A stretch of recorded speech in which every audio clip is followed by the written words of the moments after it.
Itu untuk yang metode penelitian dengan kuantitatif. Nah, pada sisi yang lain, saya akan membahas mengenai metode penelitian dari sisi kualitatif. Ya, kalau di dalam metode penelitian kuantitatif itu pasti kita menggunakan variabel-variabel. Ya, tapi kalau di metode penelitian kualitatif kita tidak menggunakan variabel.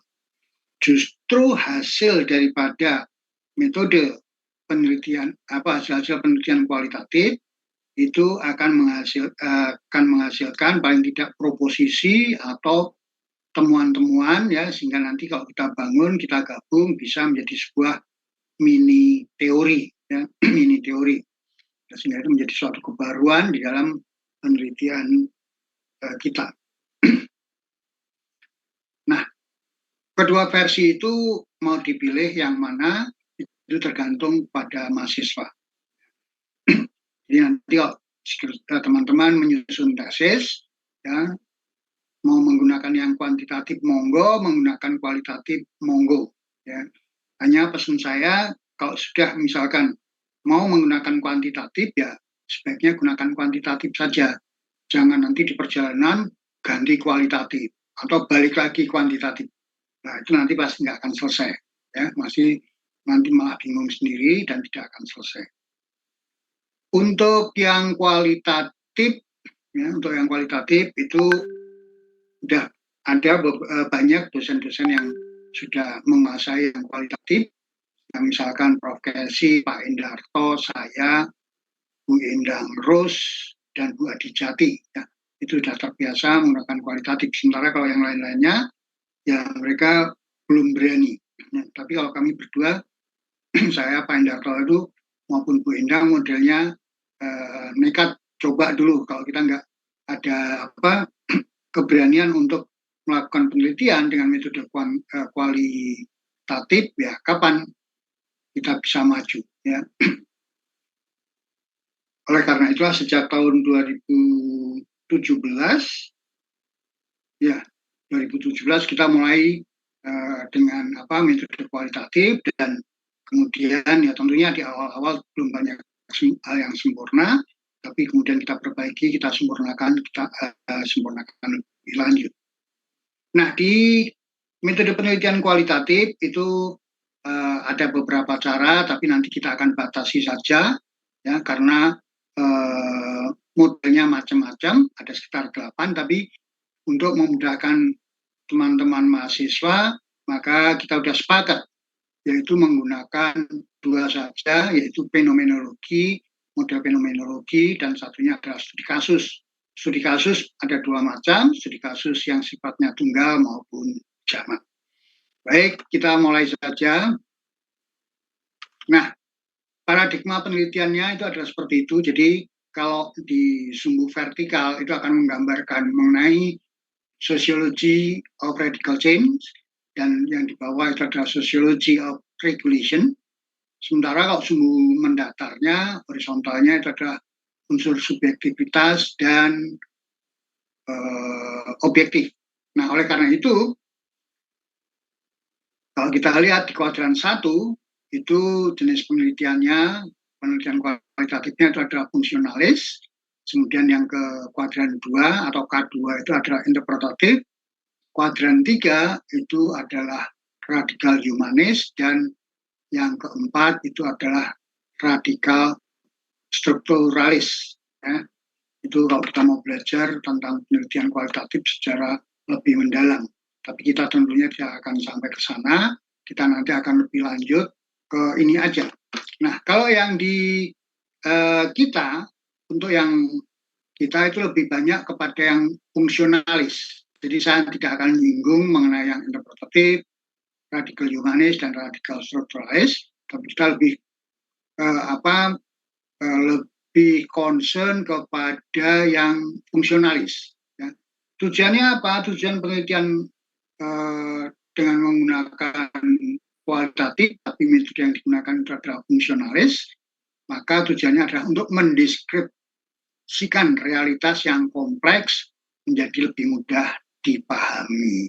Jadi Tujuannya adalah mendeskripsikan realitas, ya, apa yang terjadi sesungguhnya, yang rumit menjadi sesuatu yang lebih mudah dipahami. Nah, kalau kita sudah memahami ini, maka kita bisa melihat, ya, bahwa penulisan-penulisan kualitatif khususnya untuk skripsi dan tesis untuk mahasiswa S1 dan mahasiswa S2 itu ada di kuadran yang ke-1, itu ada di sini. Ya, tadi di ini. Jadi lebih cenderung pada fungsionalis. Ada yaitu mendeskripsikan dari hal-hal yang realistis, yang kelihatannya itu ruwet, itu menjadi mudah dipahami. Contohnya, misalkan, contohnya katakanlah pada tahun 2021. Tahun 2021 kalau kita lihat, ya, itu banyak pengusaha yang kalang kabut. Tahun 2020.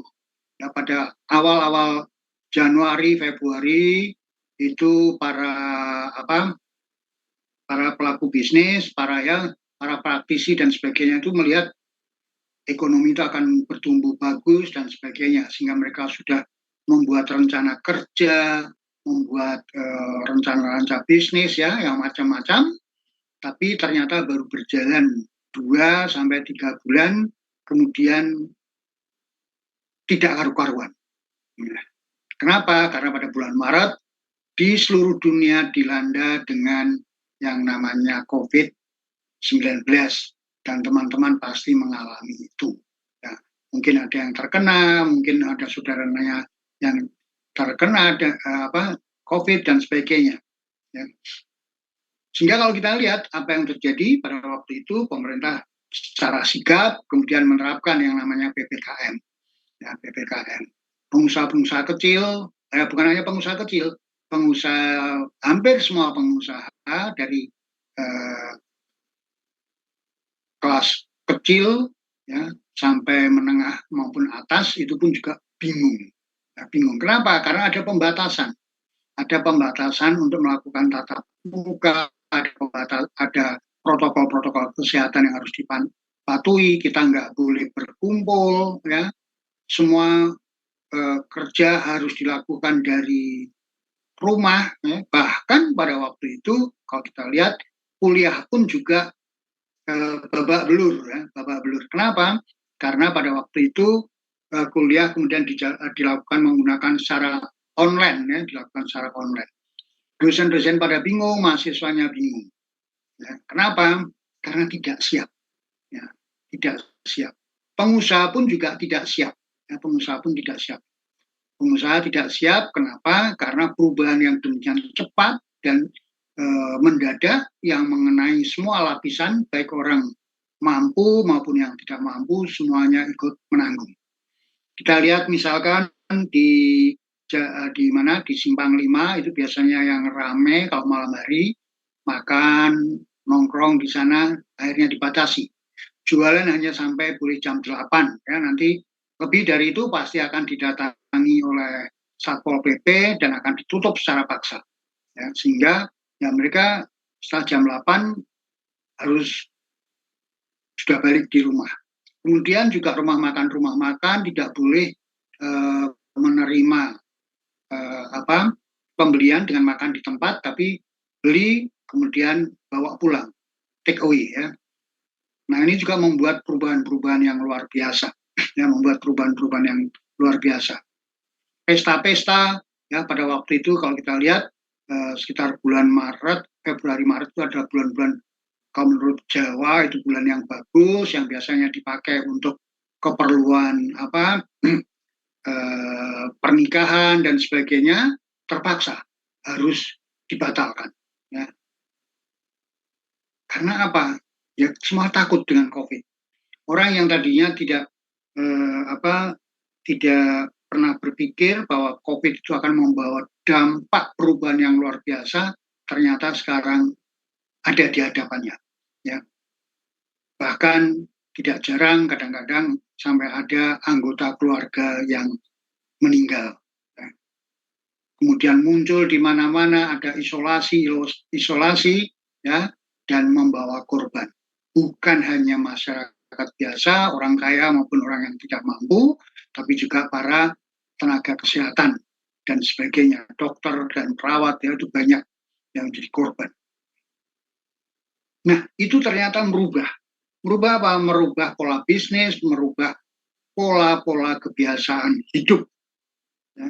Dulu kita kalau makan ya udahlah cuci tangan gitu aja, udah ambil tisu cuci tangan atau ya apa, mungkin pakai tisu basah atau apa sudah, tapi tidak. Pada waktu itu mau tidak mau, suka tidak suka, kita harus berebut ya, mencari masker, berebut mencari apa, mencari hand sanitizer dan sebagainya. Produk-produk yang tadinya tidak terlalu, harganya tidak terlalu melonjak, tidak terlalu mahal, tapi tiba-tiba sekarang menjadi mahal, melonjak. Pabrik-pabrik seperti katakanlah PT Sritek ya, di Solo sana, yang tadinya mesin-mesinnya sebagian besar dipakai untuk keperluan ekspor, terpaksa dirubah. Ya, dirubah kenapa? Karena dia perlu mengambil sesuatu tindakan, yaitu merubah agar bisnisnya tetap berjalan, karena ekspor tidak jalan sehingga dia terpaksa memproduksi masker ya, dan sebagainya dan sebagainya. Ini adalah hal yang bisa kita lihat, itu adalah kalau mau diteliti juga bisa menjadi sebuah penelitian, menjadi sebuah tesis, itu bisa. Nggak usah jauh-jauh, ya, terutama untuk para pelaku usaha yang kecil ya, UMKM. Kalau tadinya dia jualan harus bertatap muka, sekarang jualan harus dengan menggunakan online, dengan menggunakan HP. Ya. Tadinya yang ya mereka tidak familiar, akhirnya dipaksa menjadi familiar. Tadinya kalau bayar harus tunai, sekarang bayarnya harus dengan e-wallet. Ya, e-wallet itu adalah dompet digital, ya, menggunakan GoPay dan sebagainya, ya, pakai Crash dan QR dan sebagainya. Itu akhirnya merubah suatu kebiasaan, merubah kebiasaan. Dan itu kalau misalkan kita mau teliti bisa menjadi sebuah tesis, ya, karena itu adalah merupakan suatu fenomena, itu juga merupakan suatu studi kasus. Itu bisa kita teliti.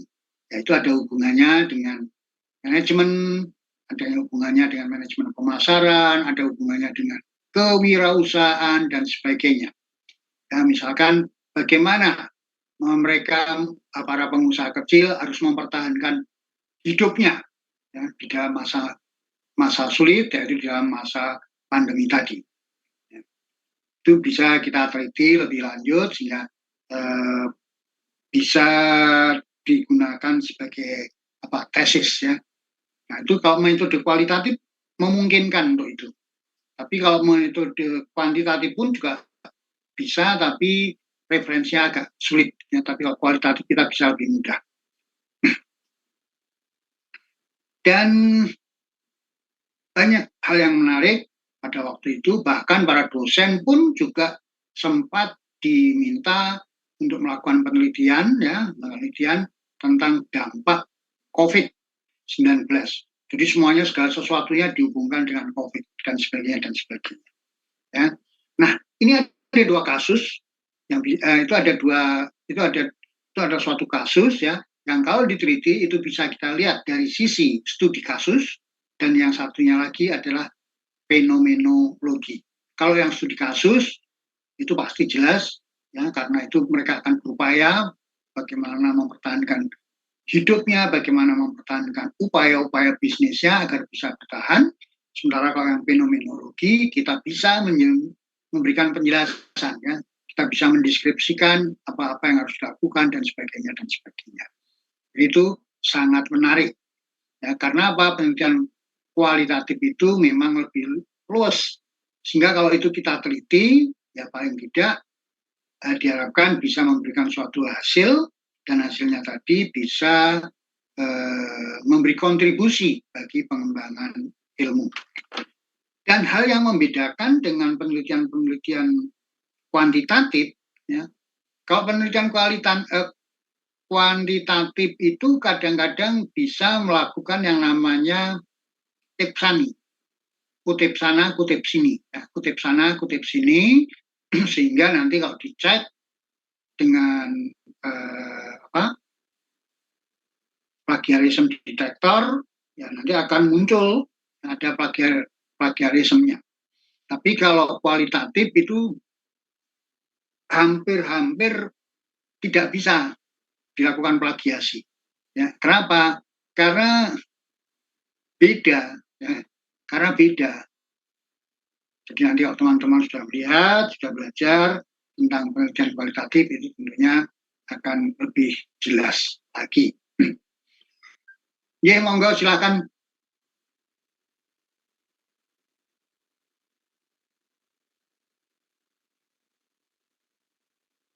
Ya, itu betul. Itu namanya kalau mengutip itu adalah kita melakukan sitasi.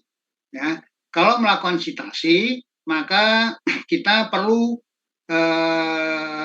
membaca dulu. Kita baca, ya.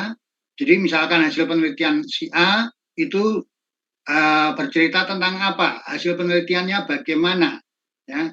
Terus kemudian setelah itu kita tulis dengan bahasa kita sendiri, ya. Kita tulis dengan bahasa kita sendiri, sehingga setelah itu misalkan kalau dia eh, apa bercerita bahwa kalau untuk dari Universitas Semarang kalau mau ke Jalan Pemuda itu harus begini-begini melewati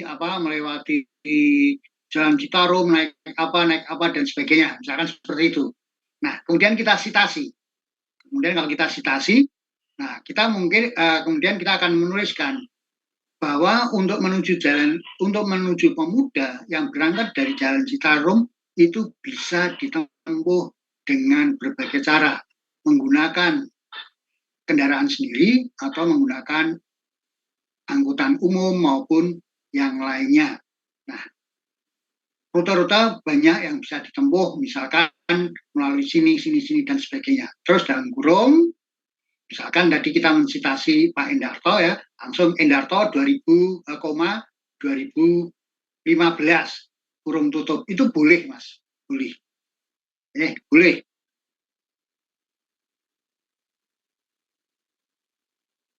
Kalau ya,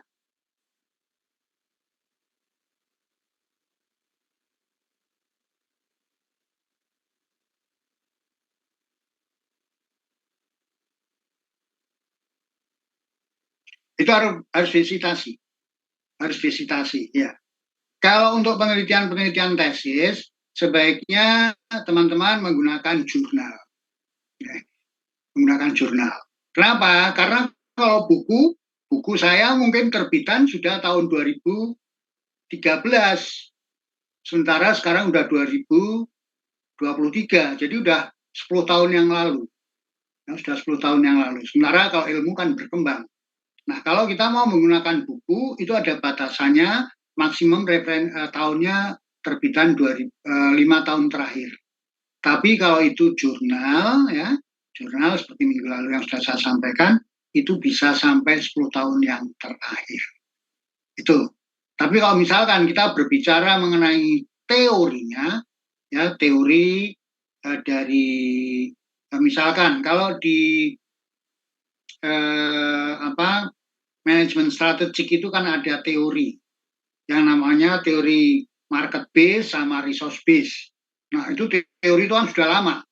Nah, kita tetap aja menurut siapa, nggak apa-apa kalau itu teori. Tetapi kalau misalkan kita hasil penelitian tadi dibatasi 10 tahun yang terakhir.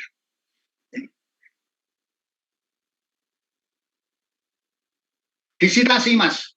Tetap disitasi. Iya, disitasi. Oh, nggak boleh, tidak boleh, tidak boleh. Jadi semuanya tetap harus disitasi. Dengan cara tadi yang saya sampaikan, yang namanya telaah, ya, yang namanya telaah atau melakukan sitasi, itu adalah membaca, dibaca dulu, kemudian dicerna, setelah itu kita keluarkan dalam bentuk tulisan, tapi dengan pengertian, pemahaman kita, dan bahasa kita sendiri. Tapi kita tetap harus menyebutkan sumbernya. Itu ya Mas Joko?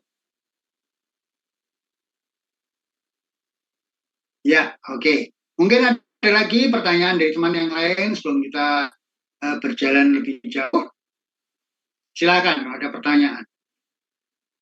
Atau kalau enggak nanti misalkan saya melanjutkan dengan penjelasan, kalau ada hal yang belum jelas, silakan. Nanti kita tetap buka ruang untuk bertanya dan berdiskusi.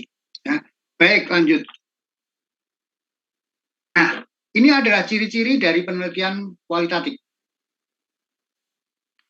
Penelitian kualitatif itu ciri-cirinya yang pertama adalah menggunakan metode kualitatif, baik dalam pengumpulan maupun dalam proses analisisnya.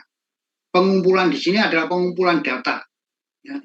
Nah, pengumpulan data itu yang dimaksud data itu tidak mesti harus dalam bentuk angka, tidak. Data ya misalkan dari hasil wawancara, ya, terus kemudian katakanlah respondennya atau riset partner kita menyampaikan sesuatu dalam bentuk kalimat atau apa itu bisa dianggap sebagai data. Sehingga dengan demikian kita menjadi akan lebih peka. Bukan hanya angka tapi juga kalimat itu bisa menjadi data. Dan itu ya tentunya harus kita analisis. Ya, kita harus analisis, tapi menganalisisnya kan tentunya tidak pakai statistik, ya. Nah, nanti ada cara-caranya. Kemudian yang kedua, mementingkan penghayatan dan pengertian dalam menangkap gejala. Penghayatan dan pengertian dalam menangkap gejala. Artinya apa? Artinya bahwa kita sebagai peneliti itu kita itu adalah sebenarnya adalah instrumen utama. Nah, kita itu adalah instrumen utama yang kita gunakan dalam penelitian. Sehingga pada saat kita melakukan penelitian kualitatif, maka kita tentunya harus berpikir dari sudut pandang orang yang kita teliti tadi, atau riset partner tadi. Kalau misalkan kita mau meneliti tentang bagaimana pedagang di Simpang 5 itu bertahan selama masa COVID, ya, mempertahankan usahanya agar tidak tutup dan sebagainya, maka kita harus bisa menempatkan diri seolah-olah kita itu adalah juga bagian mereka. Seolah-olah kita itu adalah mengalami seperti yang apa dialami oleh para orang-orang yang sedang kita teliti, yaitu pedagang-pedagang yang ada di Simpang 5 itu. Nah, jadi kita menjadi bagian. Sehingga dengan demikian, analisis kita, informasi-informasi yang kita peroleh itu akan menjadi lebih dalam. Dan itu akan banyak memberikan manfaat. Sehingga kita tidak boleh terlalu banyak mempengaruhi, terus terlalu banyak mengintervensi, ya, mengarahkan, Pak apa enggak begini, apa enggak tidak boleh. Jadi kita harus mengalir biasa aja. Agar apa? Agar kita bisa mendapatkan informasi dan kita benar-benar bisa menghayati apa-apa yang mereka lakukan. Ya, itu yang kedua. Kemudian yang ketiga, pendekatannya adalah wajar dengan pengamatan yang bebas tanpa pengaturan yang ketat. Ya, tanpa pengaturan yang ketat. Ini maksudnya begini. Ya. Kalau kita mengajukan pertanyaan-pertanyaan dan ternyata ada hal-hal yang belum jelas, ya kita masih boleh menanyakan lagi sampai kita mendapatkan suatu hal yang sifatnya yakin. Ya, tadi, misalkan kita tanya, Pak, dulu waktu mulai COVID, Bapak itu kok langsung banting setir, bisa menggunakan HP, bisa menggunakan melayani pakai GoFood, pembayaran pakai GoPay atau pakai OVO, itu bagaimana Pak awal-awalnya? Nah, dia akan cerita. Nah, kalau kita belum yakin, kita bisa tanyakan lagi, kok bisa begitu Pak? Ceritanya bagaimana? Nah, kita akhirnya bisa lebih dalam, lebih dalam, lebih dalam. Dan di situ kita juga bebas melakukan pengamatan. Bukan hanya wawancara, ya, tapi kita juga boleh merekam, ya, kemudian kita nanti pasti tentunya akan membuat narasi hasil daripada rekaman tadi. Terus kemudian kita juga perlu, kalau ada yang belum jelas, kita boleh tanya lagi, bahkan kita bisa melakukan yang namanya observasi. Inilah ciri daripada penelitian kualitatif yang ketiga. Kemudian lebih mendekatkan diri pada situasi dan kondisi yang ada pada sumber data dengan berusaha menempatkan diri serta berpikir dari sudut pandang orang dalam. Yang tadi saya bilang bahwa kita tidak boleh mempengaruhi, tapi kita mau mengarahkan untuk dia bisa menjawab pertanyaan-pertanyaan kita secara lebih detail dan kita tanya lagi boleh. Dan kembali lagi, ya, kita jangan sampai terkesan kalau menggunakan penelitian kualitatif, jangan sampai ada kesan kita mengintrogasi. Ya, jangan sampai kita ada kesan mengintrogasi. Nah, kalau kita sampai ada kesan melakukan interogasi, ya nanti nggak akan dapat informasinya. Jadi disinilah butuhnya apa? Fleksibilitas, butuhnya kita apa ya? Butuhnya kita untuk bertindak lebih luas, ya, bertindak lebih luas. Misalkan kita mau meneliti pedagang apa di Simpang 5. Di Simpang 5 itu kan ada pedagang angkringan, ya betul. Nah, untuk menggali informasi kita bisa aja sambil kita nongkrong di sana makan, atau mungkin malah kita terjun ikut, katakanlah kalau dia goreng apa ya, kita Bu saya bantu Pak, atau saya bantu. Nah, sambil kita goreng kita akan bisa ngobrol dengan dia. Itu bisa dilakukan. Tapi kalau penelitian kuantitatif nggak mungkin melakukan seperti itu. Ya. Inilah bedanya dengan kuantitatif. Ya. Jadi kualitatif itu mau tidak mau ya kita harus lebih kreatif, ya, lebih kreatif bagaimana menggali informasi, ya. Nah, kalau kita ingin, ibaratnya kalau kita mau nangkap ikan di kolam, ya, kita bisa dapat ikannya baik yang kecil maupun yang kakap, artinya informasi yang sederhana maupun yang lengkap, yang besar, tapi jangan sampai membuat kolamnya menjadi budak kan gitu. Nah, disitulah seninya. Ya, disitulah seninya. Terus yang berikutnya, bertujuan untuk menemukan teori dari lapangan secara deskriptif dengan metode berpikir induktif. Jadi kita tidak menguji teori maupun hipotesis. Di penelitian kualitatif itu tidak ada variabel, tidak ada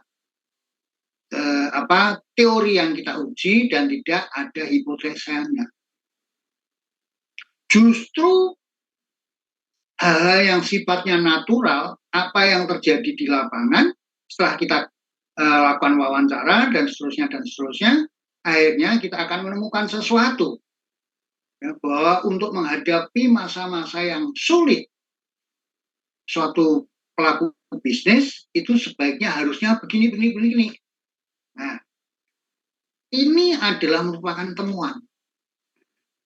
Itu kalau kita cari di literatur, di textbook, itu nggak ada, di jurnal nggak ada. Kenapa? Karena ini adalah praktek sehari-hari, suatu hal yang nyata, yang kemudian setelah kita teliti, justru memberikan kontribusi terhadap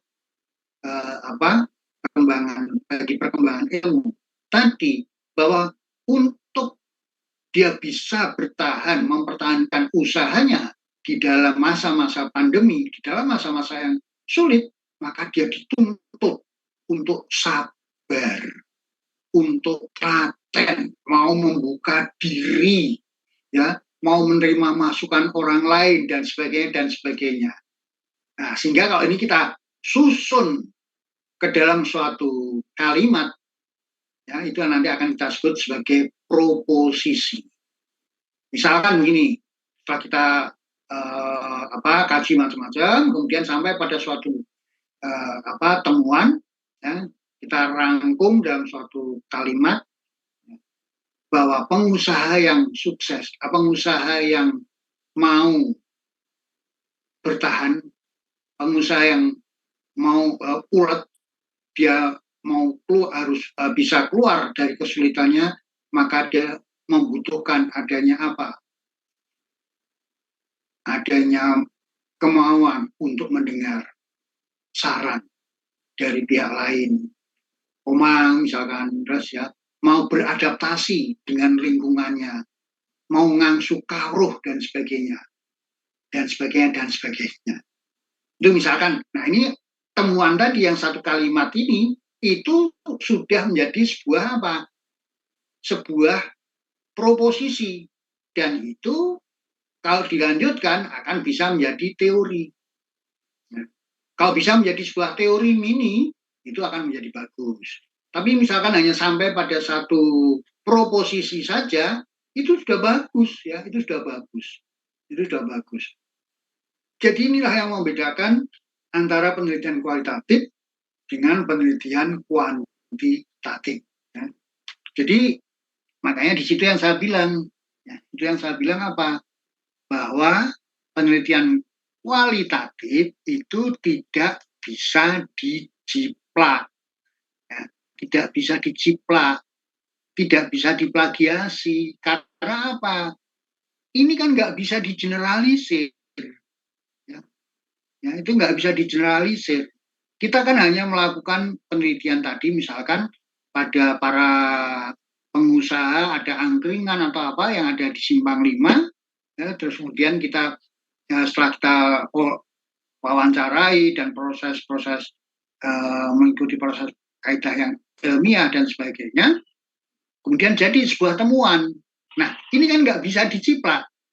Kenapa? Karena ini kan hanya berlaku untuk wilayah di situ aja.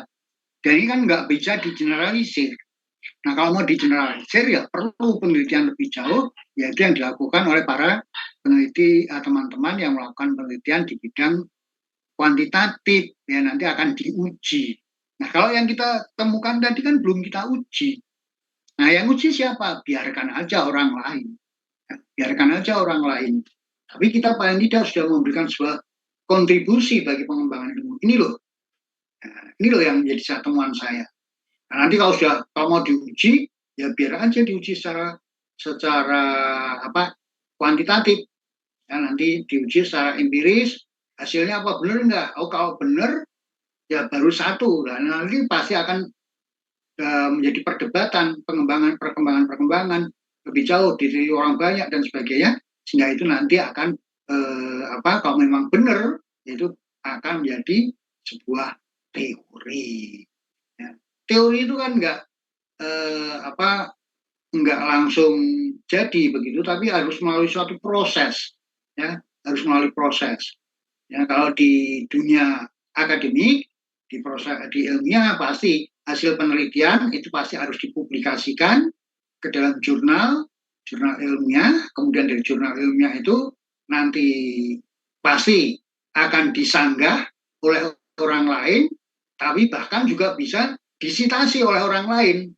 Untuk apa? Dilanjutkan lagi. Kalau ini sudah dilanjutkan terus-menerus, akhirnya apa? Akan menjadi, kalau dilanjutkan terus-menerus oleh peneliti-peneliti yang lain, sehingga hasilnya ini memang benar, ya, sudah melalui perdebatan dan sebagainya, itu nanti akan menjadi suatu teori yang kuat, dan itu pasti akan banyak disitasi, dan itu nanti akan dianggap sebagai menjadi bagian daripada teori. Jadi berarti kita bisa mengembangkan teori baru. Nah, teori begitu kan butuh waktu yang panjang. Ya. Teori itu kan butuh panjang. Oleh karena itu apa? Kalau kita menemukan sesuatu dan biar bisa diketahui oleh orang lain, maka kembali lagi itu harus dipublikasikan. Ya. Ya, bisa melalui jurnal, bisa melalui seminar, bisa melalui pertemuan-pertemuan ilmiah dan sebagainya. Oleh karena itu apa? para dosen itu biasanya kalau dosennya rajin, ya dia akan melakukan penelitian-penelitian, dia juga akan melakukan temu ilmiah, menghadiri conference dan sebagainya, sehingga mereka akan terkenal karena oh ini ada ilmu-ilmu temuan yang baru dan sebagainya yang masih perlu dikaji dan kembangkan lebih jauh. Pak Paulus izin. Terus yang berikutnya, ciri yang keenam, penelitian kualitatif itu adalah izin bertanya, Pak. Silakan. Ini mungkin agak terkait penelitian kualitatif maupun kuantitatif, Pak. Itu terkait penyusunan pertanyaan nih, Pak, yang untuk wawancara maupun kuesioner penelitian, itu dasarnya kita membuat pertanyaan ataupun kuesioner itu apakah dari jurnal yang sebelumnya atau gimana, atau kita menyukai contohnya kayak yang kualitatif sendiri seperti yang tadi Pak Paulus bilang, itu kan merupakan penelitian baru tuh Pak, apakah kita nyusun sendiri atau bagaimana ya Pak? Ya, oke. Saya mulai dulu yang dari kuantitatif ya Mbak ya. Mbak siapa ini, Mbak Astita. Kalau penelitian yang kuantitatif itu kuesionernya harus disusun menurut indikator-indikator yang ada di dalam variabel. Jadi kalau misalkan kita penelitian kita variabelnya ada 5, masing-masing variabel ada 3 indikator, berarti kan ada 15 indikator. Nah, 15 indikator itu nanti yang akan kita susun menjadi kuesioner. Ya, itu kalau kita menggunakan kuantitatif, ya, menggunakan kuantitatif. Tapi kalau berbeda kalau menggunakan kualitatif, kalau kualitatif tentunya kita harus mengembangkan sendiri. Ya, kalau kualitatif kita harus mengembangkan sendiri. Kita harus mengembangkan sendiri pertanyaan-pertanyaannya. Ya, kalau di kuantitatif, variabel itu kan akan untuk mengukur variabel itu akan digunakan indikator. Nah, indikatornya ada yang 3, ada yang 4 atau 5. Nah, untuk membuat pertanyaannya atau kuesionernya pasti harus berpijak dari dari indikator tadi. Oleh karena itu, kalau di dalam penelitian kuantitatif, sekali lagi, kalau dalam penelitian kuantitatif, kita harus hati-hati. Ya, kita harus hati-hati, jangan sampai membuat kuesioner yang sifatnya ambigu. Mau ini, tapi juga mau begitu. Ya, oleh karena itu harus hati-hati. Nah, kita tidak boleh membuat kuesioner. Ambigu gimana ya Pak Paulus? Ambigu itu maksudnya membingungkan, Mbak. Misalnya di satu variabelnya ada 5 indikator seperti yang tadi Pak Paulus bilang. Ini dari 5 indikator ini kan bisa kita ambil semua atau hanya relevan yang sesuai sama kejadian yang terkait yang mau kita teliti misalnya ke perusahaan kita kan, misalnya dari 5 indikator ini tidak semua relevan sama kondisi perusahaan. Betul, misalnya gitu. Apakah betul. Jadi hanya itu bisa kita ambil 3 aja. Minimal indikatornya itu 3, Mbak. Ya. Minimal dari 3 ya. Soalnya kenapa kalau kurang dari 3? Karena nanti kalau diuji, nanti kan ada muncul yang namanya loading factor dan sebagainya. Loading factor itu kalau nilainya kurang dari 0,6 itu kan pasti akan di-drop. Nah, kalau misalkan 3 cuma ada 2, ya berarti kan kurang kuat alat ukurnya. Ya, jadi minimal usahakan 3. Nah, terus kemudian yang sifatnya ambigu itu begini, Mbak. Misalkan kuesionernya itu pertanyaannya bunyinya anana dan nanana. Nah, itu nggak boleh, Mbak. Itu harus dipecah. Jadi kalau tadinya satu pertanyaan tapi di dalamnya ada dan atau, itu nggak boleh. Karena akan membingungkan. Untuk membingungkan orang yang menjawab kan. Saya ini sebetulnya mau ditanya apa ini.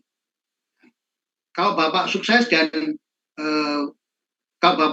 dan untungnya besar, Nah, ini kan membingungkan. Oleh karena itu pertanyaan seperti itu sifatnya adalah ambigu sehingga harus dipecah. Ya. Menurut Bapak ukuran sukses itu apa? Misalkan seperti itu. Ya, misalkan ini ya.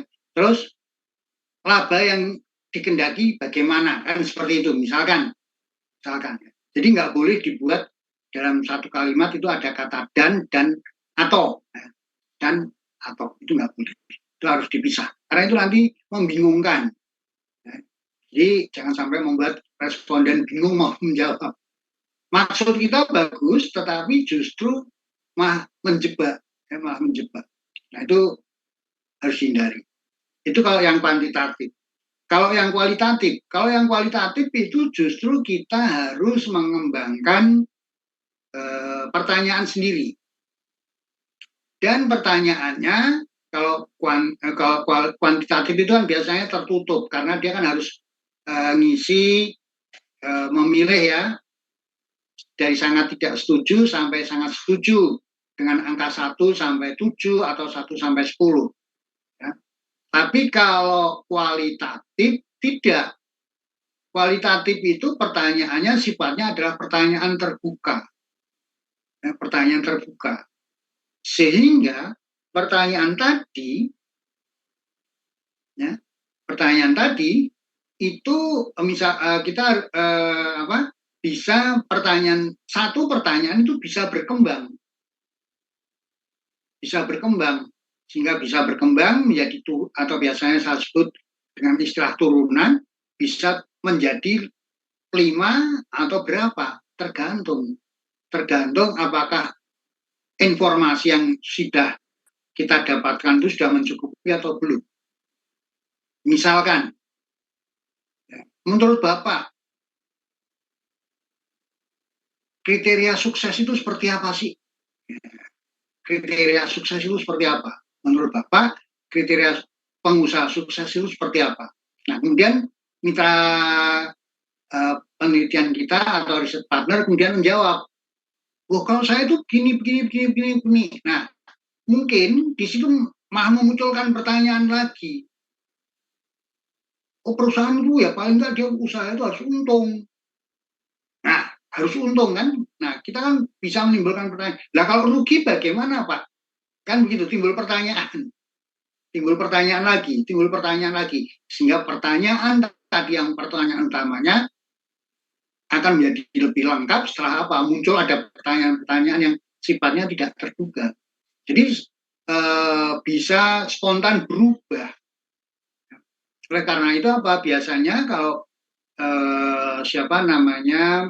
peneliti kualitatif itu di awal kita hanya membuat protokol wawancara. Protokol wawancara tadi bisa berubah sesuai dengan kebutuhan di lapangan. Ini berbeda dengan penelitian kuantitatif. Kalau penelitian kuantitatif tadi seperti yang ditanyakan oleh Mbak Astita, itu kita sudah buat ada pilihannya ya pijakannya dari indikator. Nah sebelum kita bawa ke lapangan pasti harus kita uji dulu. Kita uji validitas dan reliabilitasnya. Kalau itu sudah terpenuhi baru nanti langsung ke lapangan. Nah setelah di lapangan pasti nggak boleh berubah. Ini beda. Nah, jadi itu bedanya antara kuantitatif dan kualitatif. Saya rasa begitu Mbak. Mungkin kalau ada yang kurang jelas ya nanti bisa ditanyakan lebih lanjut. Oke, makasih banyak Pak Paulus. Bahkan ya Mbak ya dan teman-teman semua, penelitian kualitatif kalau orang yang sudah terbiasa dengan melakukan penelitian kualitatif itu nggak perlu membuat proposal, Tapi beda kalau dengan kuantitatif, walaupun dia sudah terbiasa, bahkan katakanlah dia sudah seorang profesor, sudah sering melakukan penelitian, tapi kalau itu penelitiannya kuantitatif, pasti harus membuat proposal. Tapi ya, kalau penelitian kualitatif, walaupun dia bukan profesor, tapi sudah banyak melakukan penelitian dengan cara kualitatif, nggak perlu sebetulnya menggunakan proposal. proposalnya ada di mana? Proposalnya itu udah dibuat di benak mereka. Karena waktu dia mau melakukan penelitian itu sebetulnya dia sudah idenya sudah ada di benaknya, sudah tersimpan bahwa nanti harus begini begini begini, itu sudah ada. Jadi nggak dituangkan. Tapi karena kita semua lagi belajar ya, jadi baik dalam penelitian kuantitatif maupun penelitian kualitatif untuk keperluan tesis ya tetap kita harus buat proposalnya tuh. Pak Paulus izin lagi Pak. Ye, monggo. Tadi terkait kualitatif saya masih agak bingung sebenarnya. Misalnya kita nih ngambil tentang kinerja perusahaan misal ya Pak ya. Ye. Cenderung misalnya saya mau ngambil ke arah kualitatif. Sedangkan di teori kinerja sendiri kan pasti ada kayak indikator juga tuh Pak Paulus. Otomatis kita tuh menyusun pertanyaan itu apakah mengacu ke indikator sendiri atau kita tetap kayak membuat pertanyaan sendiri atau saya masih bingung terkait membuat pertanyaan ini loh Pak. Kalau pertanyaan pasti kita buat sendiri, nggak berpijak dari indikator. Ya, nggak berpijak dari indikator. Oleh karena itu apa? Kita harus bisa merumuskan kinerja-kinerja yang seperti apa, kan itu Mbak. Nah, kinerja yang seperti apa, sehingga nanti pasti kita akan melakukan wawancara. Melakukan wawancara, kita akan tanya, Pak, menurut Bapak, ya kita tanya pada katakanlah di perusahaan tadi, misalkan yang jadi partner itu adalah ada direkturnya, ada manajer keuangan, ada manajer pemasaran, ada bagian akuntansi. Ya. Nah, kita harus hati-hati. Kinerjanya kinerja yang seperti apa? Nah, karena kinerja ini kan banyak nih, Mbak. Ada kinerja keuangan. Kalau kinerja keuangan pasti nanti akan diukur dengan menggunakan ada ukurannya ya, ROA, ROE kan gitu. Nah, kalau kinerja pemasaran ya kan pasti nanti yang orang pemasaran akan ukurannya pasti menggunakan tingkat pertumbuhan penjualan dari tahun ke tahun, bagaimana market share-nya semakin meningkat atau tidak dan sebagainya. Itu kan kinerjanya, kinerja pemasaran. Nah, kalau kita mau misalkan kinerja bisnis, karena kinerja perusahaan secara keseluruhan ya pasti nanti kalau kita mau menanyakan itu kita tanyakan kepada siapa? Kepada direktur, kepada manajer keuangan, kepada pemasaran, mereka kan pasti punya pendapat sendiri-sendiri. Nah, dari pendapat masing-masing itu pasti ada kesamaan. Nah, itu yang sama itu nanti akan kita ringkas sehingga itu akan memunculkan sesuatu bahwa oh yang namanya kinerja bisnis itu gini dan ukurannya adalah ini, kan gitu Mbak. Nah, itu nanti pertanyaan-pertanyaan itu nanti akan kita uji. Ya, kita uji kalau di penelitian kuantitatif itu nanti kita uji validitas dan reliabilitas. Tetapi kalau di penelitian kualitatif nanti akan kita uji dengan ya namanya validitas, ya validitas reliabilitas, tapi tidak menggunakan statistik, tapi kita akan menggunakan yang namanya triangulasi. Ya, kita akan menggunakan triangulasi, kita akan melakukan reduksi, ya, dan sebagainya. Sehingga nanti itu akan kita gunakan. Ya. Jadi di penelitian kualitatif juga tetap ada yang namanya triangulasi, tetap ada yang namanya reduksi, yang namanya validitas dan reliabilitas itu ada, tetapi caranya berbeda. Itu aja Mbak. Nanti kalau sudah sampai pada bagian tertentu, mungkin 2-3 kali pertemuan lagi pasti akan lebih paham. Karena nanti banyak, Pak. Karena nanti pasti akan saya berikan contoh daripada penelitian kualitatif. Makasih banyak Pak Paulus. Sama-sama. Oke, nah yang berikutnya yang ke-6 berorientasi pada proses. dengan mengandalkan diri peneliti sebagai instrumen utama. Tadi sudah saya singgung bahwa peneliti itu dia juga harus berperan. Ya, harus berperan apa di dalam penelitian. Kita akan menanyakan, kita akan mengembangkan pertanyaan-pertanyaan dan sebagainya. Di setiap pertanyaan yang muncul, yang kita tanyakan, itu nanti bisa memunculkan pertanyaan yang baru. Ya, bisa sampai akhirnya karena kita ingin mendapat sesuatu yang keyakinan, maka pertanyaan ini berkembang. Ya, berkembang. Terus kemudian kriteria data. Kriteria data lebih menekankan pada segi validitasnya. Ya, validitas. Nah, ini nanti yang perlu diuji dengan menggunakan triangulasi dan reduksi. Kemudian ruang lingkup penelitian lebih dibatasi pada kasus-kasus singular sehingga tekanannya bukan lagi pada generalisasi melainkan pada segi otensitasnya. Otensitas.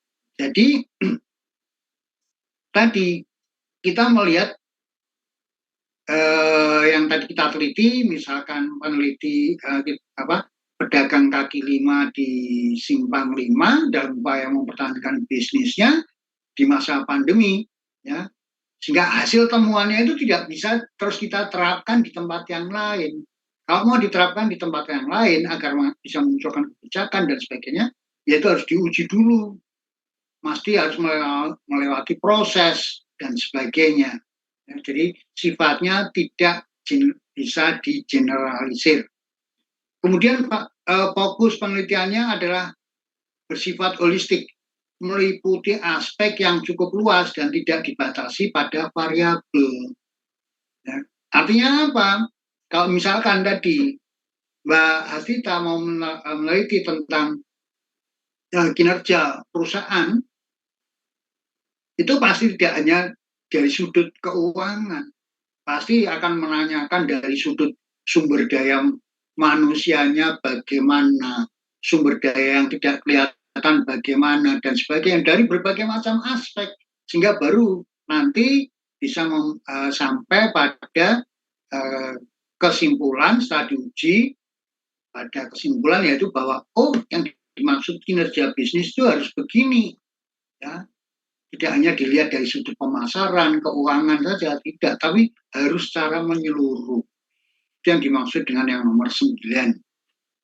Makanya apa? Ya, makanya kadang-kadang kita kalau mau melakukan penelitian kualitatif itu bukan hanya misalkan ini terkait dengan kualitas pelayanan, ya, kualitas pelayanan penjualan dari sebuah bank misalkan. Kita tidak hanya bisa bersumber pada orang bank itu sendiri, misalkan dari manajernya, kepala cabangnya, kemudian manajer pemasaran, kemudian AO-nya, dan sebagainya, tidak cukup.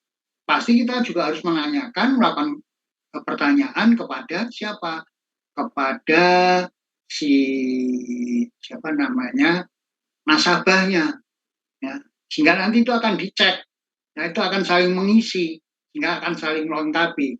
Oleh karena itu penelitian ini, penelitian kualitatif itu sifatnya holistik. Kita tidak dibatasi oleh sekat-sekat. Nah, sekat-sekat itu harus kita buka. Ya. Itu enaknya penelitian dari kualitatif. Nah, di dalam penelitian kualitatif, ya, penelitian kualitatif itu ada beberapa macam. Ada yang pendekatannya studi kasus. Nah, kalau studi kasus itu objek penelitiannya itu ada apa? Praktek yang berlaku di dalam entitas tertentu. Prakteknya bagaimana sih? Itu bisa di dalam kelompok, bisa di dalam organisasi, bisa individu. Ya. Ini objek penelitian daripada studi kasus. Nah, studi kasus dibagi, ada studi kasus tunggal dan ada studi kasus jamak. Kalau studi kasus tunggal itu ya tidak memerlukan nggak perlu dilanjutkan lagi. Sudah selesai ya sudah. Tapi kalau penelitian studi kasus yang jamak artinya apa? Ini berseri. Setelah ini nanti harus begini. Ini harus begini lah. Itu kalau yang penelitian studi kasus. Ya. Yang kedua itu adalah penelitian fenomenologi. Di situ tujuan penelitiannya adalah apa? Menceritakan makna di balik realitas yang nampak dengan indera. Misalkan tadi kita menggunakan pendekatan fenomenologi untuk mengkaji para pedagang kaki lima di Simpang 5, ya, UMKM yang bertahan selama masa pandemi. Nah itu kan kita harus kita bisa melihat dari apa maknanya dia kok bertahan, harus bertahan itu kenapa, maknanya itu apa dari kenyataan. Oh dia harus patuh dan sebagainya, kita bisa nantinya sampai ke sana, ya. Nah ini pendekatan-pendekatannya. Kemudian yang berikutnya etnometodologi, etnografi, grounded dan postmodern itu kita tidak menggunakan. Sengaja di USM kita menggunakan kualitatif, tapi kita hanya arahkan pada dua pilihan, apakah dengan studi kasus atau fenomenologi. Kenapa? Karena ini dibanding dengan cara-cara yang lain, ya itu bisa kita selesaikan dengan lebih cepat. Waktu 3 sampai 5 bulan itu bisa dipakai untuk menyelesaikannya. Ya. Jadi kalau yang lain-lain, misalkan pakai grounded dan sebagainya, waduh nanti lama. Ya, oleh karena itu kita pilih yang sederhana aja, yang simpel-simpel, ya, tapi mudah dipahami dan itu bisa memberikan manfaat, yaitu apa? Pilihan boleh pakai studi kasus, boleh pakai fenomenologi. Ya. Dan kalau kita lihat lebih jauh, ya, di pendekatannya seperti ini. Ya, kalau yang naratif itu sebetulnya hanya cerita aja. Itu sama seperti orang menulis tentang autobiografi seseorang. Nah itu kita tidak boleh, kita tidak pakai. Untuk keperluan tesis kita pakai yang fenomenologi aja atau yang studi kasus. Nah kalau fenomenologi tadi sudah kita lihat ya, fokusnya adalah untuk memahami esensi pengalaman seseorang tentang fenomena. Ya. Kemudian data collection-nya, kita cukup melakukan wawancara terhadap kurang lebih 10 orang aja. 8 orang boleh, 10 orang ya lebih bagus, 15 orang ya lebih bagus lagi kan, lebih banyak ya. Tapi kalau misalkan cuma Pak adanya cuma 7 orang ya sudah nggak apa-apa, ya, nggak apa-apa. Terus analisis datanya itu adalah pernyataan, makna, terus kemudian tema penting, deskripsi pengalaman. Ya. Produk daripada studi adalah deskripsi tentang esensi pengalaman. Ya, kita bisa menggambar tadi pengalaman orang-orang di Simpang 5, pedagang Simpang 5 kok bisa bertahan itu kenapa, kan gitu. Ya, itu fenomenologi. Atau yang kedua dengan menggunakan studi kasus. Kalau studi kasus dibanding dengan fenomenologi, studi kasus lebih mendalam, ya, sedikit lebih mendalam. Tadi bisa yang kasus tunggal maupun multi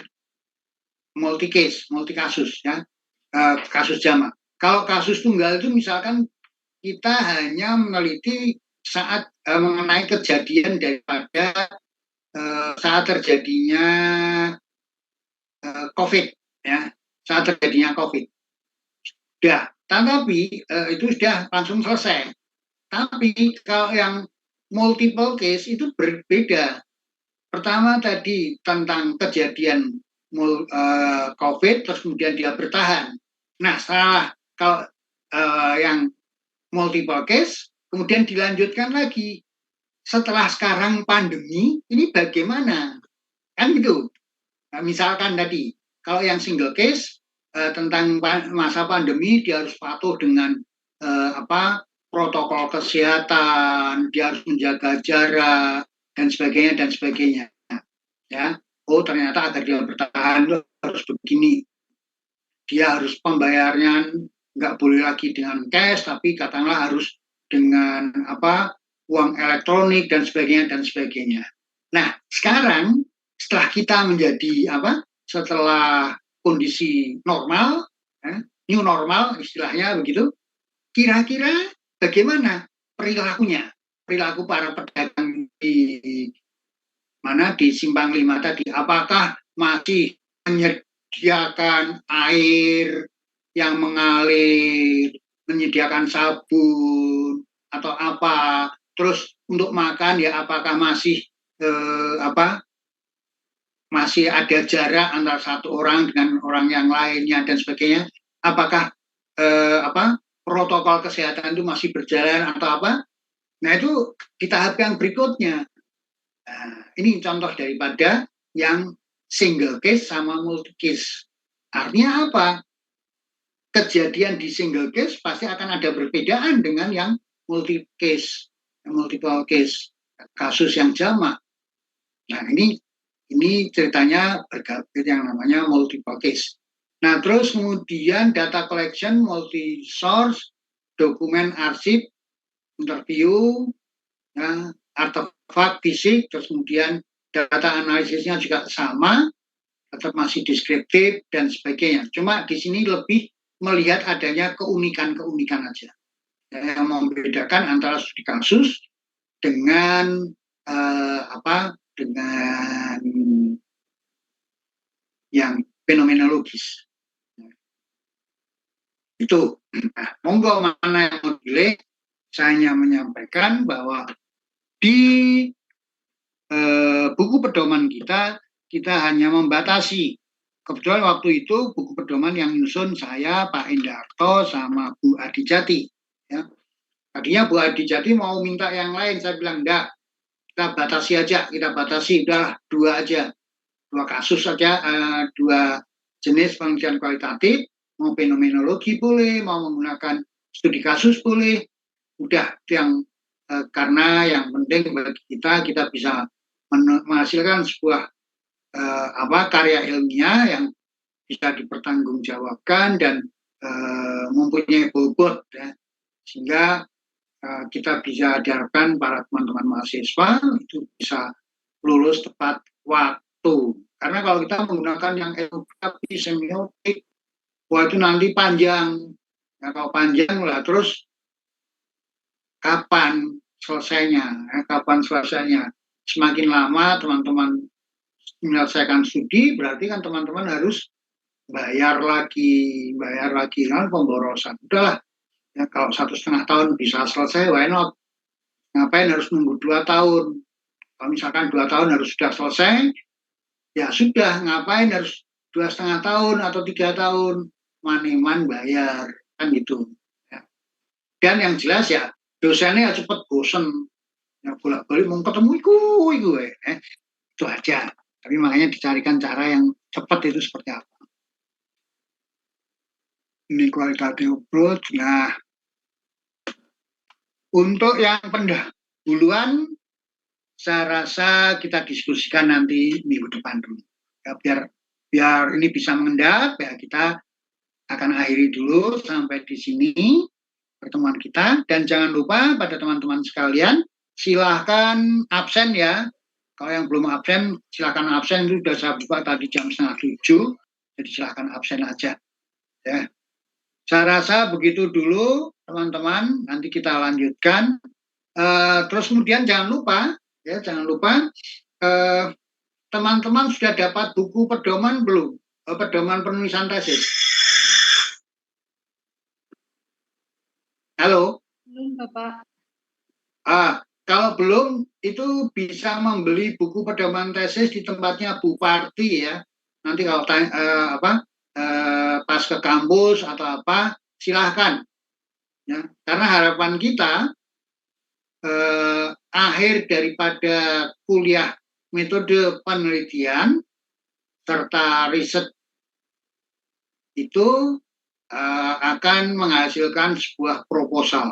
Ya paling enggak proposal yang kurang lebih ya sekitar 80-90% Sehingga harapannya nanti kalau teman-teman sudah ketemu dengan dosen pembimbing, ya segera ditindaklanjuti dengan dosen pembimbingnya. Ya. Kemudian yang berikutnya, setahu saya dosen pembimbing itu belum keluar ya. Mungkin nanti pada pertemuan yang ke-89 itu biasanya sudah akan keluar. Nah, nanti kalau sudah keluar dosen pembimbingnya segera ya dihubungi dosen pembimbingnya. Kalau misalkan pembimbingnya saya, entah itu pembimbing 1 atau pembimbing 2, oke, kita langsung berkomunikasi dan saya juga akan segera arahkan teman-teman untuk segera melakukan penulisan-penulisan ya. Kemudian juga saya pasti akan melakukan bimbingan. Ya, begitu teman-teman sekalian, kita akhiri sampai di sini. Selamat beristirahat, selamat malam. Kalau ada hal yang ingin ditanyakan, silahkan hubungi WA. Mau japri boleh, mau di WA grup akan lebih bagus. Oke, baik, selamat malam, selamat beristirahat, salam sukses buat kita semuanya. Terima kasih, selamat malam. Selamat malam, Pak. Terima kasih. Sama-sama.